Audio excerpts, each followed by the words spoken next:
Përshëndetje shikues të nderuar të televizionit DTV Media, mirë se vini në Info. Të shtunën ishte në një vizitë të papritur ndërmjetësi i dialogut Kosovë-Serbi Søren Petersen e ajo të cila e pruni këtu në një vizitë e paparalajmëruar ishte hyrja në fuqi e ligjit për të huajt dhe ligjit për targat, ku kishin shqetësime lidhur me punonësit serb në Kosovë të atyre, ata të cilët nuk kanë dokumentet të Kosovës.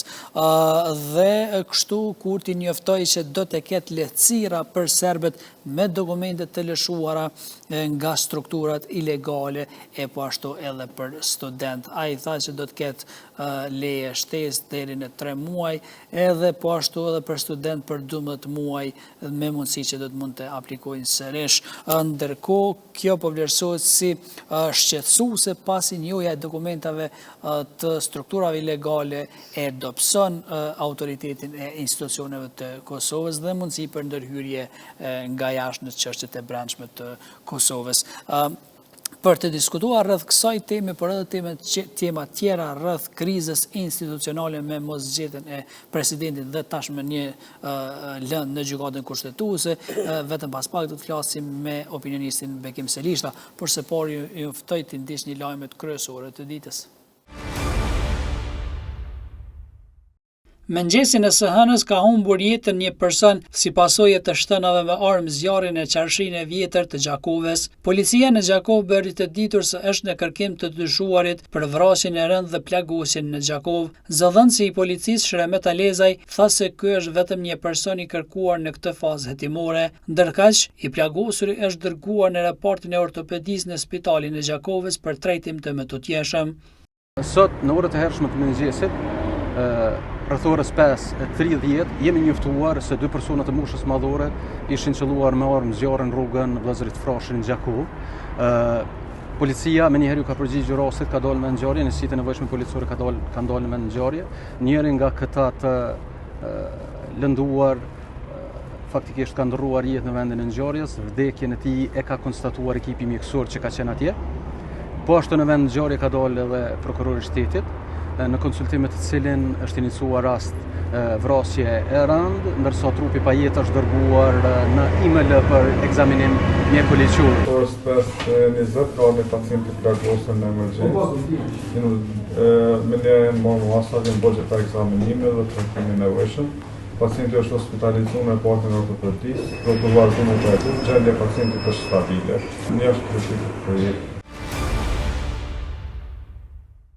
Një thes të zi, siç thanë më gënjeshtat e Albin Kurtit, rinia e Partisë Demokratike të Kosovës e vendosi para objektit të qeverisë së Kosovës. Partia opozitare vazhdoi kritikat ndaj kryeministrit Kurti, siç thanë për legalizimin e dokumenteve të Serbisë pas kompromisit në lidhje me zbatimin e ligjit për të huajt dhe atij për automjete. Para se të zbrazin një thes me lajmet të deklaratave të kryeministrit Albin Kurti ndër vite, kryetaria e rinisë së kësaj partie, deputetja Arbnora Salihu, se thesi zi shpërfaq qasin manipulative të Kurtit në emër të patriotizmit, ndërkaq veprimet e tij janë në dëm të interesit shtetëror.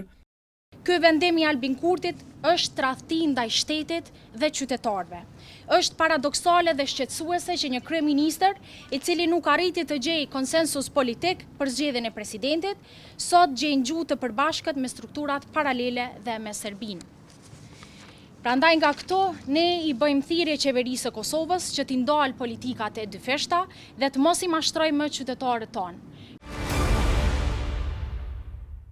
Presidentja e Kosovës, Vjosa Osmani, ka pritur në takim lamtomirës ambasadorin e BE-s në Kosovë, Ivo Orav. Në një postim në rrjetin social Facebook, zyra e Bashkimit Evropian në Kosovë ka njoftuar se Orav ka falendëruar presidentin Osmani për bashkëpunim. Ai ka thënë se BE-ja mbetet partneri më i fortë dhe më i besueshëm i Kosovës. Në një takim lamtomirës sot, Ivo Orav falenderoi presidentin e Kosovës, Vjosa Osmani, për bashkëpunimin gjatë mandatit të tij si ambasador i BE-s në Kosovë, duke theksuar se BE-ja mbetet partneri më i fortë dhe më i besueshëm i Kosovës, ndërsa vendi avancon drejt BE-s, thuhet në njoftim. Ivo Orav ka marrë detyrën e ambasadorit të ri të zyrës së Bashkimit Evropian në Kosovë me 2 shtator të vitit 2024, duke pasuar çekun Tomas Sunjog, i cili e mbajti këtë postë nga viti 2020. Për arsye personale, prokurori i prokurorisë themelore në Prishtinë, Jeton Koca, ka dhënë dorëheqje nga pozita e prokurorit të shtetit. Kjo u bë e ditur në mbledhjen e jashtëzakonshme të Këshillit Prokurorial të Kosovës të mbajtur të hënën. Kryesuesi i KPK-s Arjan Gashi tha se me 13 shkurt kanë pranuar këtë njoftim, për çka tha se arsyet e dorëheqjes së prokurorit Koca janë personale dhe nuk kanë dashur t'i bëjnë publike. Zoti Koca në njoftimin ka cekur se arsyet e kësaj dorëheqje janë të natyrës personale dhe se nuk do t'i bëj publike me këtë dokument. Proceset do të vazhdojnë, ndërkaq raste të tilla uroj që të jenë sa më të pakta, sepse vërtet ne kemi nevojë më shumë për prokuror, për shtim të prokurorëve, për rekrutim të ri të prokurorëve, në gjitha prokuroritë, veçanërisht besoj edhe në prokurorinë në Prishtinë, dhe kjo nuk është një lajm i mirë. Zgjedhja e kryesuesit dhe zëvendës kryesuesit të Këshillit Prokurorial të Kosovës po shihet si momentum i rëndësishëm që ky institucion të hap konkursin e ri për zgjedhjen e kryeprokurorit të shtetit, pozitë kjo e cila për afër 4 vite po udhëhiqet me ushtrues detyre. Njohës të sistemit të drejtësisë vlerësojnë se tashmë prioriteti i Këshillit duhet të jetë emërimi i kryeprokurorit të shtetit me mandat të plotë. Fatkeqësisht Këshilli Prokurorial i Kosovës ka hezituar në farë do të ka penguar një qasje të tillë ku sistemi prokurorial i Kosovës të jetë llogaridhënës transparent ndaj publikut dhe me këtë thotë edhe ka refuzuar me zgjedh këtë pozitë. Çdo ditë që Republika e Kosovës mbetet pa kryeprokuror me mandat të plotë, do thotë është vazhdim i kësaj, si themi, amollie, kësaj mungese të një luftime të krimit organizuar, korrupsionit në shoqërinë tonë, si vlerat e cilat fatkeqësisht do thotë po potencohen vazhdimisht nga raportet e prokurorisë, nga raportet ndërkombëtare. Një seancë për ngacmim seksual në Fushë Kosovë nuk nisi me kohë të hënën. Seanca që ishte parapartë fillonte nga ora 9, nisi me 40 minuta vonesë, gjë që nxiti reagimin e avokatit Arjanit Koci, i cili e përfaqëson viktimen. Arsyetimi që morën nga gjyqtarja e rastit dhe mbikëqyrësja ishte se po e presin prokurorin, ani se prokurori ishte në sallë së bashku me mbrojtësin e viktimës dhe viktimen. Seanca filloi me vonesë. Në këtë fazë unë kërkoj që ky shërtim gjyqësor të trajtohet sipas ligjit dhe me seriozitetin të cilën e përcakton ligji. Se sa me vonesë ka fillu seanca? Mbas 40 minutave filloi. Në gjatë kësaj kohe klientja ime ka një vetën shumë keq edhe ka qenë shqetësuar. Studentët e stomatologjisë nga Lëvizja Studentore për Barazi, Studim Kritik Veprim kanë zhvilluar një aksion para Agjencisë së Kosovës për akreditim. Në duar ata mbanin pankarta me mbiçkrimet si Universiteti në rrezik, favorizimi i hapur i kolegjeve private, Këshilli Shtetëror i Pasurisë e të tjera. Me këtë aksion ata kanë shprehur shqetësimin rreth numrit të madh të stomatologëve. Numri studentëve të pranuar në çdo vit, gjithashtu në përputhje me kapacitetet e institucionit dhe nevojat reale të sistemit shëndetësor të vendit. Në anën tjetër, fatkeqësisht jemi dëshmitar të një realiteti i cili është kryesisht apo krejtësisht tjetër në disa kolegje private, ku drejtimi i stomatologjisë ofrohet me kushte që sipas dëshmive dhe përvojave të studentëve nuk i përmbushin standardet minimale akademike dhe ato profesionale. Në këto institucione shpesh mungojnë kriteret e qarta për pranimin e studentëve, ndërsa procesi i vlerësimit akademik nuk është i bazuar gjithmonë në standarde transparente. Rreth gjysma e shkollave të kryeqytetit kanë probleme me sigurinë, sipas një raporti të sigurisë të realizuar në shkolla nga Drejtoria për Siguri dhe Emergjenca në Prishtinë. Për këtë, kryetari i Prishtinës Përparim Rama ka zhvilluar një takim me drejtorët të gjitha shkollave të kryeqytetit, së bashku me Policinë e Kosovës, zjarrfeksit dhe drejtorët e arsimit, inspeksionit, investimeve kapitale, transformimit, mobilitetit, shërbimeve publike si dhe sigurisë e emergjencave. Në këtë proces, çdo drejtori do të marrë përgjegjësi që i takojnë sipas fushës së saj, ndërsa një pjesë e masave do të adresohen edhe nga vetë menaxhmentet e shkollave. Siguria në shkolla është një përgjegjësi e përbashkët institucionale dhe shoqërore, thuhet në njoftimin e Komunës së Prishtinës. Siguria e fëmijëve tonë nuk është vetëm një temë teknike, por është një përgjegjësi morale edhe institucionale për secilin prej nesh. Për këtë arsye dhe kryeqyteti, përkatësisht drejtoria për siguri dhe emergjenca, ka ndërmarrë një proces të plot dhe sistematik të vlerësimit të sigurisë në shkollat tona, po në shkollat publike, duke përfshirë të 62 objekte shkollore në gjithë territorin e kryeqytetit. Tash e 3 vite, sindikatës së ndërmarrjes Prishtina Parking nuk po u plotësohen kërkesat e tyre për rritje page dhe shujta. Në një protestë të sindikatës, ata shprehen pakënaqësitë e tyre ndaj menaxhmentit të kësaj ndërmarrjeje për mos plotësim të kushteve. Një shqetësim tjetër i tyre ishte edhe sigurimi shëndetësor, për të cilin po ndahen parat nga paga dhe nuk po paguhen. Kryetari i sindikatës së ndërmarrjes Prishtina Parking, Flamur Hajdari, tha se si përgjigje nga ana e tyre është se ndërmarrja është në krizë financiare. Është kërkesa e shujtës, kërkesa e obligime sindikatës, po ashtu edhe një gjysmë pagë e cila na kanë mbet, po ashtu presim për tyne të marrin diçka, ndërmarrin. Për ndryshe, prapë kena me vazhdu me protest, po me që nuk arrim diçka, do të fillojmë edhe me grevë. Ta mojmë një protest një orëshe dhe do të vazhdojmë me qenë pranë rezidentëve tonë, pranë qytetarëve tonë. Po do të vazhdojmë me punë, por kjo është vetëm një mënyrë e shprehjes pakënaqësisë të cilën e kemi.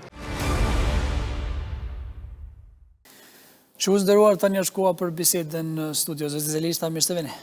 Faleminderit për ftesën, Badir. Po e nisim me këtë të fundit, Zoti Zelishta.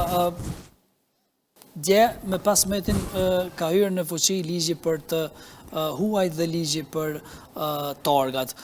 Janë disa ligje që, 2 ligje të cilat janë cilësuese dhe mjaft të rëndësishme, i kanë kundërshtuar edhe serbët, ju e dini besoj kanë marrë edhe protesta, sepse studentët asaj pjesës kanë dashur të inkorporohen në sistemin e Kosovës, e po ashtu edhe e solli këto ligje e sollën edhe ndërmjetësin e dialogut zyrtarin e BE-s Petersen në Kosovë të shtunën. Kur ti njoftoj që do të ketë lehtësira për ata të cilët punojnë në Kosovë me dokumentet të lëshuara nga strukturat paralele. Sa është kjo? Alshaj pen këtë rast Kurti me këto lehtësira për serbët, me dokumente ilegale, të strukturave ilegale, apo si e pat ju? Baden, realisht, unë e shofë si ligji për të huajt, u këndosht më tiko me u vendosë, me u strukturu mirë, edhe me fillu mu zbatu. Po, ne e dim që ka pas në vazhdimësi në ngecje, edhe i dim para disa ditëve, para disa vite, 2-3 vite, një vit ose 2, ka ndodhur disa vrasje në Mitrovica dhe peanës Këforit, shkaku i tabela mos lejimit me tabela sërbë në Kosovë. Domethënë që kanë qenë në të struktura paralele. Edhe realisht, secili institucion, secili individ, secili qytetar e ka mbështet këtë iniciativë prej qeverisë Kosovës me zbatu ligjin në skaj, në cep, që ka qenë kjo tema, po për mua shumë shqetësim nëse për këtë këtyno barjerave që ka lumë, sfidav, problemev, vrasjev e ushtarëve që ndodhen pe onës Këforit, plagosat me lëndime trona, po ashtu edhe dhuna ndaj gazetarëve, sulmi ndaj gazetarëve, djegja të mjetëve të televizioneve të ndryshme, edhe ma në fond prapë mu këthym pikën e njëtë, ka qenë para 2 vite, këta nuk mëj me arsitu. Po, këtë du të me pas parasysh që ne po mrasin e ish krye negociatorit Slovak, që nuk ka qenë të mirë në Kosovës disa negociata që i kanë kry. E kush do të qovë që vjen për Bashkimit Evropian, nuk është e nevojshme miri negociatat e përfunduara, se nuk ka logjik. Pra, s'do duhet që ju jep të lehtësira serbëve të cilët punojnë edhe në institucione shëndetësore, sepse ai tha nuk do të mbeten pa shërbime shëndetësore edhe arsimore. Sigurisht edhe do t'ju japin leje edhe atyre të cilët i kanë dokumentet të lëshuara nga strukturat ilegale. Në fakt, këtu është esenca. A do duhet që t'ju njiheshin ato dokumente strukturave ilegale apo jo?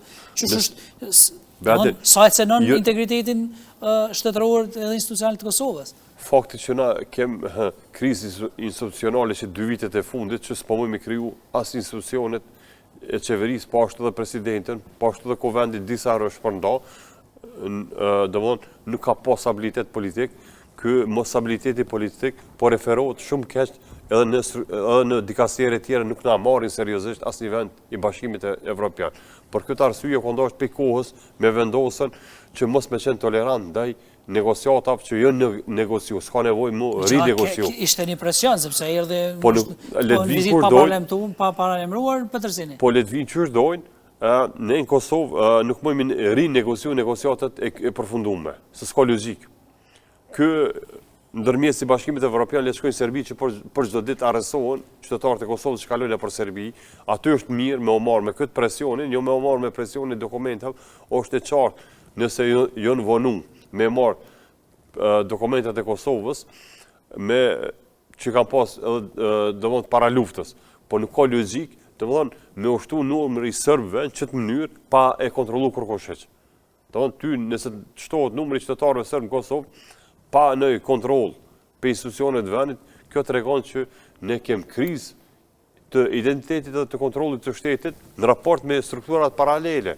Strukturat paralele ne i dim edhe vetë kryeministri jonë që i ka cilësuar si struktura kriminale.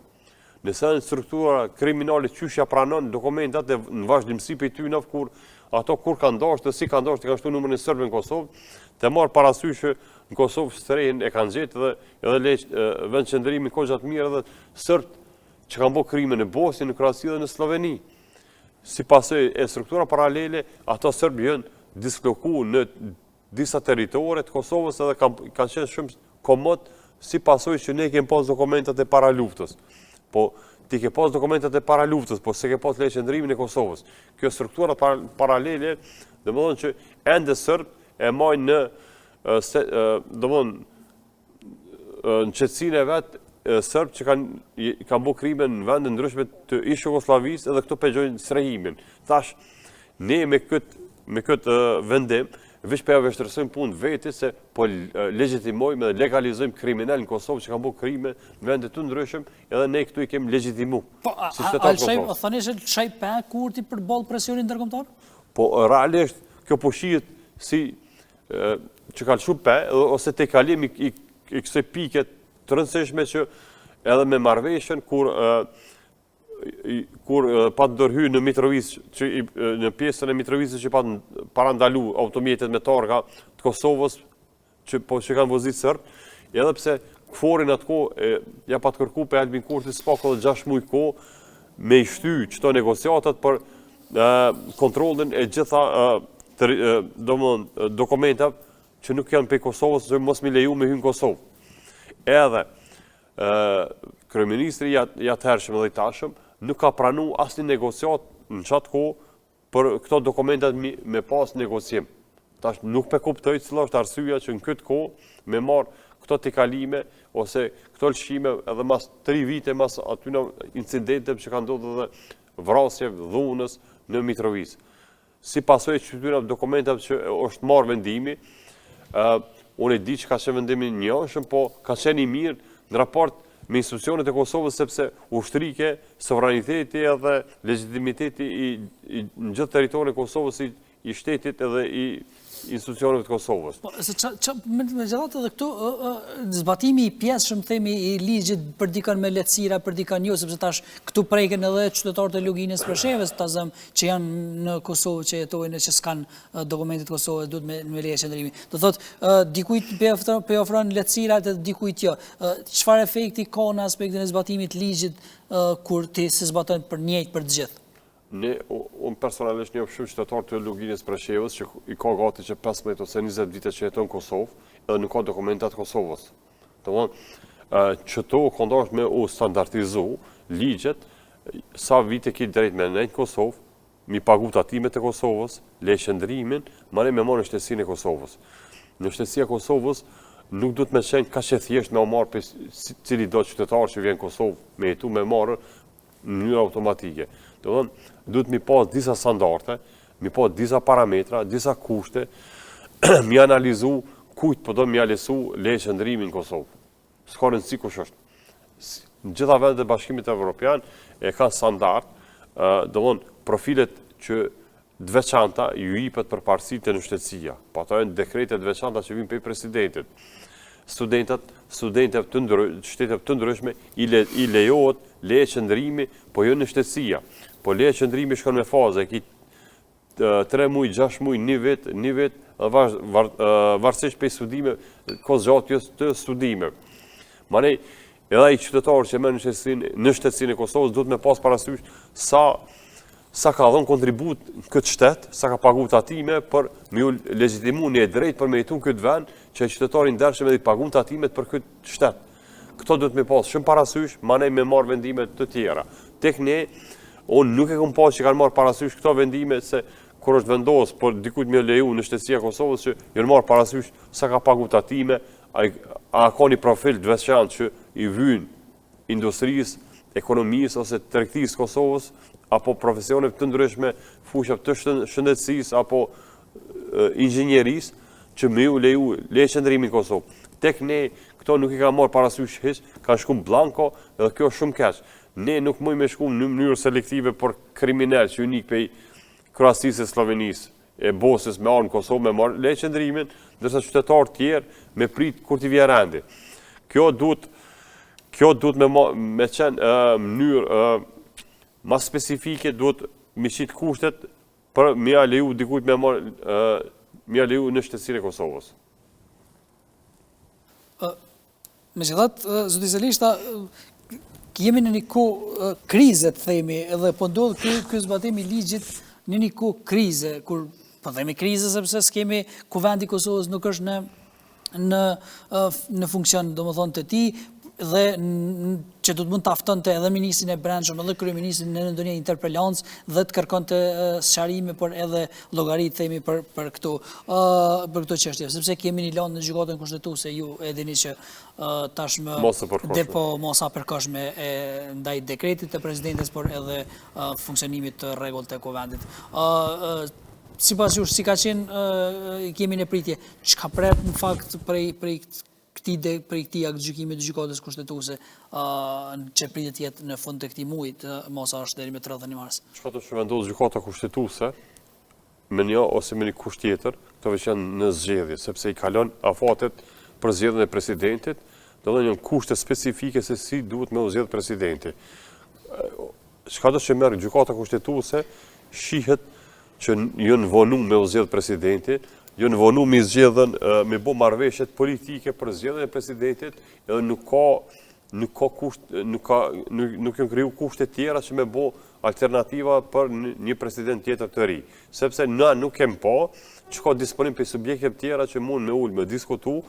Edhe nëse e jep këtë 2 muajshin, nuk ka thoni disponim për ta zgjedhur presidentin? Nuk ka disponim, sepse veç janë kriju domon pikat edhe blloshet se cilat janë orientimet, domon presidenti aktuale nëse jep dorëheqje në ditën e fundit realisht e mundson me shku në zgjedhje të parakohshme. Domon i ka gjitha parametrat janë që ne kemi pas zgjedhje.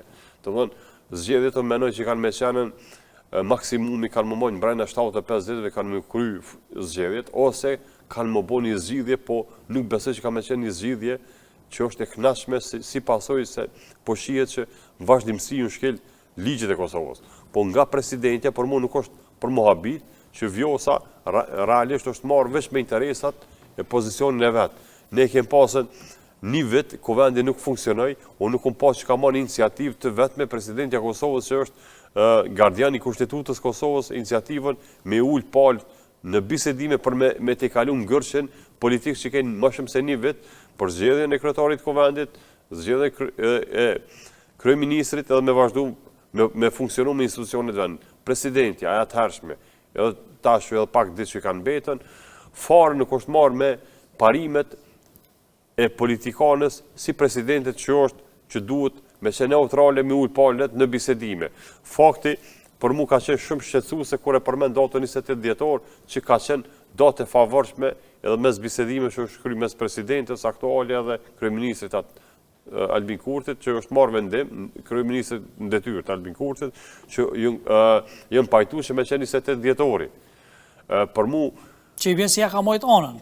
Ka qenë një anshme. Për mu nuk e shof shumë, jo normale, mës me ja vazhdu mandatën një presidentës një anshme, sepse ne në Kosovë duhet të kemë president jo të njëanshëm, po presidenti është gardiani kushtetutës edhe që e këshyr parimet shtetërore në të mirën e shtetit. Ne duhet me ja kujtu edhe kësaj presidentës që e la vendin pa krye prokuror të shtetit, nuk e dekretoi krye prokurorin, po nuk merr ke vendime me hop konkursin e ri për krye prokuror të vendit. Ne kem nevojë për president që don këtë vend, jo për president që nuk menon veç për parimet edhe interesat e veta. Kjo është e thoni meqja. që ka menu kjo vetëm për vete, thoni Po, në aspektin kur krye prokurori doli i edhe u vendit, presh me kryeministrin pasi që nuk e mbështeti për krye prokurori i vendit është ai që merr vendime për të mirën e vendit, është gardiani i ligjit. Nëse krye prokurorin e lën pa krye prokuror legjitim, cila logjika me funksionu një shtet normal. Domethënë, nëse 4 vitet e fundit kem pas veç zyrtar në detyrë, jo zyrtar të emrum, me akt emrime se që vazhdon normal. Kem pasën qeverin detyrë, krye prokurorin detyrë, tash presidentin detyrë. Presidenti janë dhe komandatën, do i me 4 prill. Po i bjen edhe 15 ditë, 15 ditë që mirë. Jo shumë shpejt kjo i bjen veç në detyrë. Realisht se nëse shpërndon vendin në mënyrë të njëanshme, do të thonë uroj ta kish lexuar kushtetutën. Pse thoni që njëanshme dhe është kundër kushtetues? Po nëse ish diskutu që emri i presidentës, pyetja është shumë e rëndësishme, a do ta kish shpërndar vendin, a do ta kish prit deri ditën e fundit. Nëse i shkon pyetje me u vendosën, Vjosa Osmani me u votu për presidente. Besoj që kish gjetë një alternativë, një solucion që mja dhon hapësirën edhe në herë me vazhdu tutje. Po, gjithë subjektet politike e ditë, unë i subjektet më të madh që është diskutu 4 marsi që është dita fundit për zgjedhjen e presidentit. Nëse ato vazhdimisht ju kanë referu datës fundit, edhe nuk e pranojnë si datë fundit, me dëshirë ose pa dëshirë, me vullnet ose pa vullnet, këto janë cikle kushtetuese ose ligjore që nuk mund mi ju ikë. Do të thonë, procedurat ligjore nuk mund mi ju ikë, është ligj që nuk mund mi ju ikë. Procedurat ligjore janë parime kushtetuese edhe që i vënon drejtësia që duhesh mi ndjek. Nëse këto i kanë ndjek procedura ligjore, kjo ka përfundu 4 marsi, ka qenë dita e fundit edhe merr fund. Do të thonë, një muj ditë kanë me të pezëll me këto parimet që për mu nuk kanë logjik 30 ditë të gjykatës kushtetuese me prit çka po ndodh, me po opinionin publik, mani me vendosën për një parim. Kushtetuesa është e paanshme edhe nuk ka nevojë me përsell 30 ditë çka po ndodh me opinionin, mani me u vendosë në anën tjetër.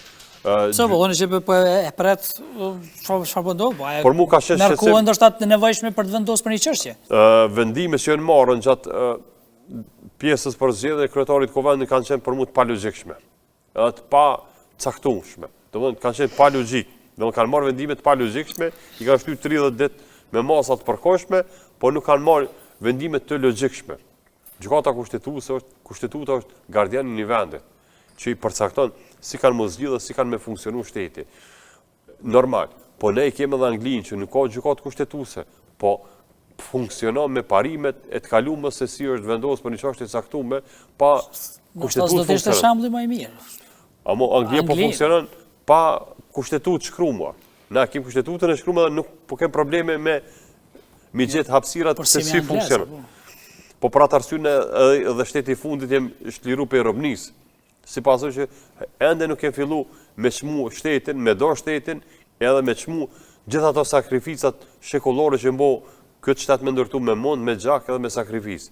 Ne nuk jem të jaditë të parëve tonë që kanë sakrifiku për këtë vend, po ne po menojnë ende veç për privilegje tona, për pozicione, privilegje, tituj, edhe në fund me qenë të knaqën, nëse unë jam i knaqën, këtë populli janë mirë. Po nëse unë nuk janë mirë, nuk janë populli mirë. Pse u prishën sipas te Osmani dhe Kurti? Se pikërisht për këtë e pam tani dolën me deklarata kundërthënëse, domethënë edhe sidomos presidenti ku në atë intervistën e famshme tha shumë gjëra. Vjosa ka thonë shumë gjëra, por mu ka qenë skandaloze kur diskuton datat e caktuara për zgjedhjet, shihet që kanë pas dakordim, ndërsa tek kryeministri aktual nuk më ka rënë me dëgjuar arsye se pse nuk e ka përkrah, por në përjashtim një intervistë që ka thonë le ti bëj 30 në shkrime, unë ja siguroj pjesën tjetër për me bëu presidente.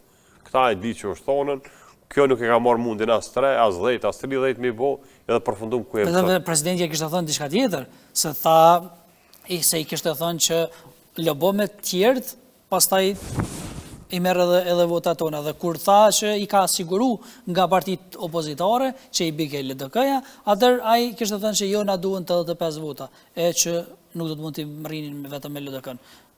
Edhe ja kishte ofruar si pasoj ja kishte ofruar nënshkrimet për të qenë kundër kandidate e Glau Kunjusës. Që si pasoj sërish i binte që të jetë vetëm numër ngar me Glaukun. Kështu bete, realisht vjosa është pa që edhe shumica politikane në Kosovë janë ndërtu veç mbi bazën e mirëqenjes personale, jo mbi bazën e mirëqenjes kolektive. Për atë arsye kem zgjedhje të shpeshta, kem pakënaqësi politike, kem pakënaqësi institucionale, kem pakënaqësi në ekonomi, në gjitha dikaseret dhe kem pakënaqësi. Edhe në komunikacion e kem pakënaqësi se rrugët janë të merë. Domethënë, në gjitha sferat ne jem të pakënaqur si pasoj që secili pozicion politik e merr si pozicion të merituar, jo që është obligim me punu për vendin, po e merr si privilegj për vetveten. Ne duhet me opsu, edhe me qenë rregull numër 1 që pozicionet politike, shtetërore janë pozicionet të mirën e komunitetit, jo të mirën e individit, ose në pasurimin e individit që ka pozicionin. Ka qenë sakrifis më herët për deri te pavarësia e vendit, po mas pavarësisë vendit, qytetarët kanë nevojë për mirëqenie, për jetë mirë, lehtësim të jetës mirë, si pasojë që ne nuk kem kriju, ne po institucionet e nuk kanë kriju, edhe që kjo politikë surrogate nuk ka kriju vende të mira për të punës, qëndrueshmërinë ekonomike, 3 tonë ikin çdo ditë për Kosovës. Kjo të merri më i madh që Kosova si moshë mesatare domethënë për një periudhë shumë të shkurtër është plak për 7 vjet. Si pasojë që nuk e kanë përfill vendin edhe me kriju vende të punës për të mirën e këtij vendit. Kosova dhe gjitha institucionet e vendit duhen me punu për mirëqenien e qytetarëve, jo për mirëqenien e vet. Kjo është arsye që për mu nuk ka qenë në shqetësim. Po megjithatë, piqëtyn e qytetarëve po e morrin edhe votën, sepse tash a do të përsëritet edhe një herë viti 2025. Ju e dini 4 palë zgjedhje në vitin e kaluar. Mundet edhe me u përsërit viti 2025, si pasojë që partitë opozitare kanë fjetë. Partitë opozitare bëjnë kanë fjetë. Po çfarë të bëjnë kur i ka 51%? Albino. Dhe pa vendvendosje nuk zgjidhet presidenti. Vendvendosje është në çet pozicion ku është sot, është me protesta, të bo opozitarizëm kohë agresive, jo çet, po agresive. Ndoshta një kohë nuk i ka përfill kërkosh, po me kalimin e kohës janë pa që njëjtën formë po do të bëjnë edhe opozita? Jo, nëse e akuzon një institucion që ke bu krime, ke vjedhë, ke abuzu, unë nuk di që opozita dikoni e ka marrë iniciativë me çu një dosje në prokurim me thonë hetoje se çto dyshoj që ka pos vjedhje ose krime ose abuzime me opozitat. Unë nuk di që ka po opozita. Nuk di që opozita është organizu si opozit për një kauzë saktuar se që kjo nuk ka të funksionu, që kjo pozicion. Në pra kohë sa opozita nuk ngri kauza, ne nuk pras që kemi po ndryshime. Ju kujtohet kur kryetari i Prishtinës ja zuni derën për mjetet financiare për transportit publik të Prishtinës. Koxha u kriju një frymë që duhet me bo ndryshime. Edhe e arriti qëllimi ku dashni me bo. Secili subjekt politik duhet me pasën kauzën. Pa kauzën nuk mund me bo ndryshime. Pra opozita s'po ka kauzë? Unë nuk kam pas që ka pas kauzë, kanë fjetë. Kauza nuk kam pas. Unë menoj që një pjesë e madhe opozitës financiarisht janë shumë mirë, pozicionet e veta menoj që i ruajnë edhe pak më gjatë, po momentin që filloj me utu që nuk kanë mirujt pozicionet ose kanë më rreziku në një rrugë ose në rrugën tjetër, atëherë kanë më aktivizuar dhe me pasë çka është opozitarizmi. Po opozitarizmi nuk bëhet të fjetë edhe të pritë që pe media kanë me bëu opozitarizëm.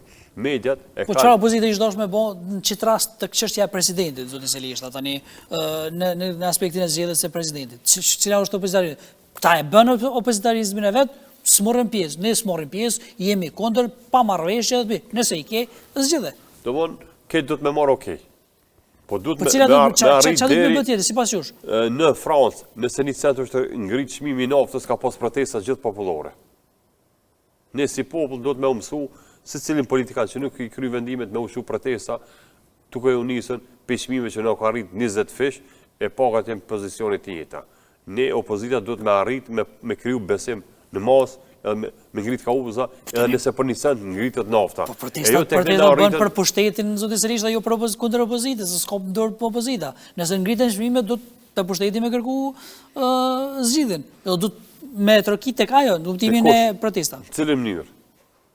Çfarë do mënyra që tjetë? Qoftë të bo protesta, të bo aksionet, gjithçka. Nëse ki paknasi, janë institucionet e drejtësisë, dorëzon, do thonë, pa din që ku po dyshon. Ose dërgon dokumente që i ki rrugë të merë në Kosovë edhe kërkon në kumpa që ngritë në jakta kusë. Për shembull, rruga Gjilan-Prishtinë është shtru para 4 muajsh, sot është komplet ka fillu me oprish. Unë nuk e kom dëgju që një politikanë është marrë me atë pjesë për 4 muaj me ushtru një rrugë që i lidh 2 shtetet mëdhaja. Që kjo është kauza që opozita flanë edhe merr të mirëshenjë që thotë qytetarë duhen mangu. Jo, kjo është kauzë që ka dhënë besimi i qytetarëve për me ngrit zonën në opozitarizëm. Nëse fillojnë me ngrit zonën për secilit dukuri, normal që kanë me kriju edhe me marrë besimin e qytetarëve ose me u rrit vlera edhe të qytetarët si pasojë që po ngrit kauza edhe parimet që janë për mirëqenien e qytetarëve. Domthonë, e ki rrugën, e ki çmimet të rritën çdo ditë, i ki në bujqësi për shembull kryjnë pagesat, po ai bujko që i ka marrë 100.000 euro për qeverisë Kosovës nuk i ul çmimin e domatëve ose patatëve. Mendon që këto janë dhuratë për shtetit, ai çmimet me shkovish më rrit. Që ta i ki këtë vendet e rajonit, i ki çmimin tavan, nëse jashtë asaj çmimit nuk i çarkollep, shteti ti kompenzon, jo shteti me jap mjete, e ti çmimet më rrit qysh don vet më rrit. Në tërë. Kjo është dobësia e shtetit, do inspektorit. Që kjo është arsye që opozita që kauza do të më ngrit. Jo me nejtën, unë jam opozita, ju doni me na votu se na e më të mirë. Jo, nëse nuk ngrit ata kauza, nuk je më i miri edhe nuk ki më marrën besimin e qytetarit, po qytetari në Kosovë ne di me shku me fituesit. Kush është fituesi? Çaj që ngrit kauza më shumë. Edhe që shep që ngry punë. Neve na vjen gjatë me kriju një besim që edhe çky që on qeveri ka fillu mos me majt fjalët e veta. Neve na vjen gjatë me kuptu realitetin se ku jem. Kjo është ajo keqja që kam na kushtu rrugës sipas që ne nuk mirë me vetvete mirëqenien tonë. Ne mendojmë që luftat globale që bëhen vjen na siguron vendin shtetin tonë Amerika. Ne nuk e kemi ngrit vedin që ne do të moçu vet me mbrojt edhe me kriju një ushtri të fuqishëm. Ne alo mendojmë që Amerika vjen e zgjidh presidentin. Ne alo mendojmë që shtetet evropiane ne zgjidhin kryeministrin. Kjo është ajo meta që ne nuk kemi arritur mi bind që na zgjidhni kryeministrin më të mirën, po çaj kryeministri jon ka me luftu për neve edhe në arenë ndërkombëtare. Jo ka 10 termin negociu marrëveshjet e negociume që më përfundu. Po, çush është ose ku është Vjosa Osmanin nëse kemi një palë zgjedhje të reja, sepse edhe ju e thatë qysh në fillim kur nisëm këtë bisedë rreth çështjes së krizës, thatë që çfarë do vendimi që të gjykatës kushtetuese do të jenë zgjedhjet. Ku është pozicionimin e Vjosa Osmanit? Te LDK-ja, në një iniciativë të vetën apo si është? Vjosa Osmani nuk besoj që ka me hap iniciativë të vetën, ka me ofru një subjektit politik që ka me garu për pozicionit të vetat, qeveritare. Vazhdimisht e ka bos. Në kohën e Fatmir Sejdiut ka luftu për pozicion të vetit. Tisa Mostafës për pozicion të vetit. Pos pozicioni tjetër që ka qenë Abdullah Hotin prapë për pozicionit të veta. Në vetëvendosje, edhe me lisën gozot dole për pozicion të vetit. Jo për kauza, o nuk di që ka ngrit kauza për qytetarët mirë, për mirëqenien e qytetarëve. Kjo lufton veç për pozicion të vetit. Është mirë me kuptu edhe Vjosa që pozicionit politike, pos që janë mirëqenien personal, janë edhe mirëqenien për qytetarët. Do të me ofru diçka për qytetarët. Jo me menu veç për veti. A shini pjesë LDK-s? E di që ka pas shumë zona edhe pak nësi mrena LDK-s, po ka pas edhe grupe tjera që e kanë pranu, e kanë dorë të rokit. Po kjo po bjen që Lumir Abdigjiku që vazhdimisht ka bu blokada në politik që ka qenë duke arrujt pozicionin e Vjosës. Realisht ashtu po del në mënyrë hipotetike. Domethënë, qeverinë e parë nuk pranoi me një qeveri, tash grupin e dytë prap nuk pranoi në asnjë bashkëpunim, kjo shihet qartë që Lumiri përpas pozicioneve të veta ka menuar që Vjosës mi arrujt pozicionin e të parës. Ashtu po transmetohet. Parës presidentes apo të kryeut të LDK-s? Po mbrana LDK-s varësisht pozicione për kandidatët dhe për kryeministër ose kryetarës së ardhshme të LDK-s.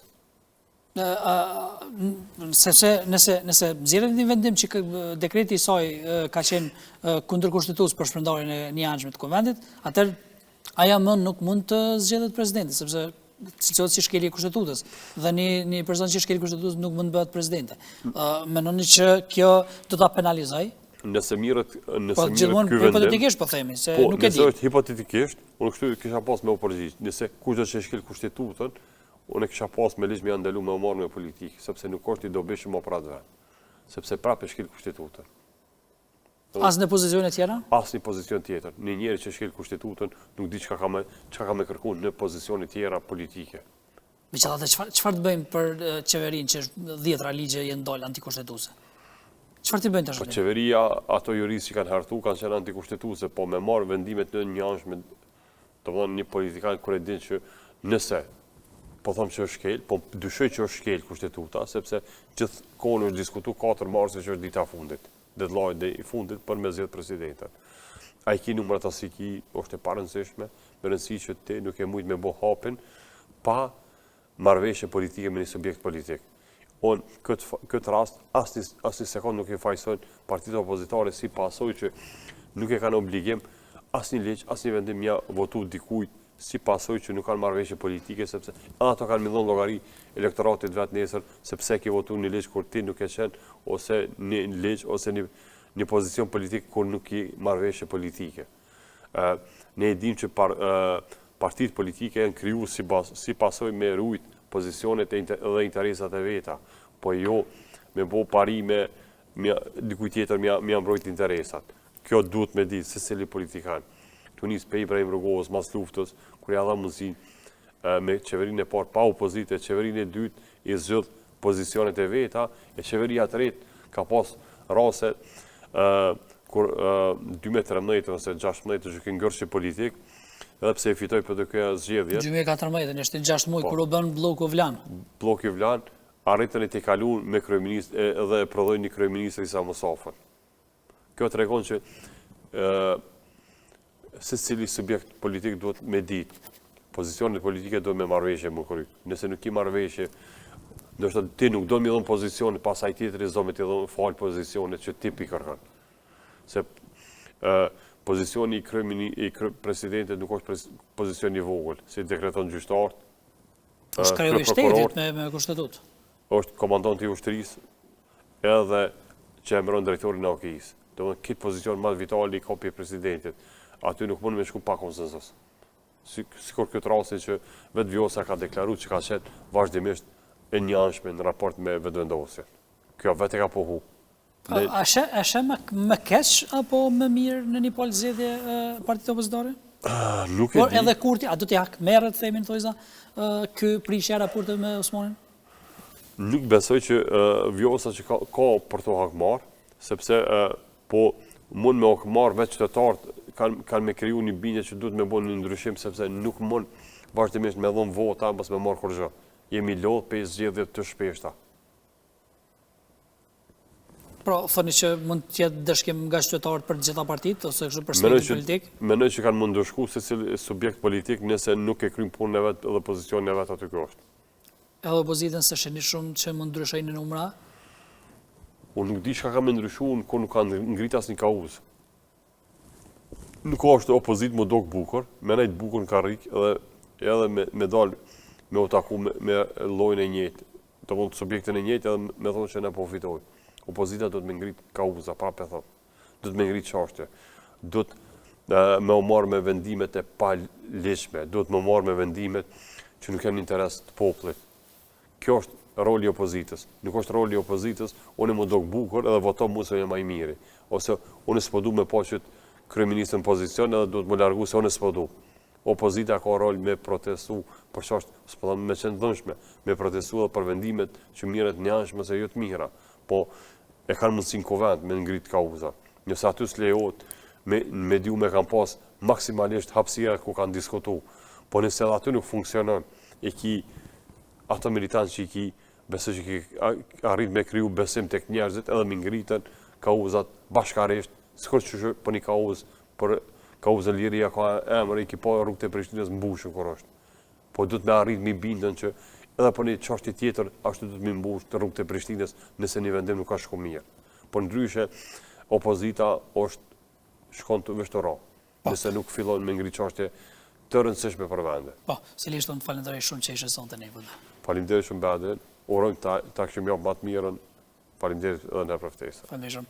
Të nderuar shikues, unë ju falenderoj shumë që qëndruat me ne në ndryshimi bashkë sërish nesër, deri atëherë bashkë miropafshim.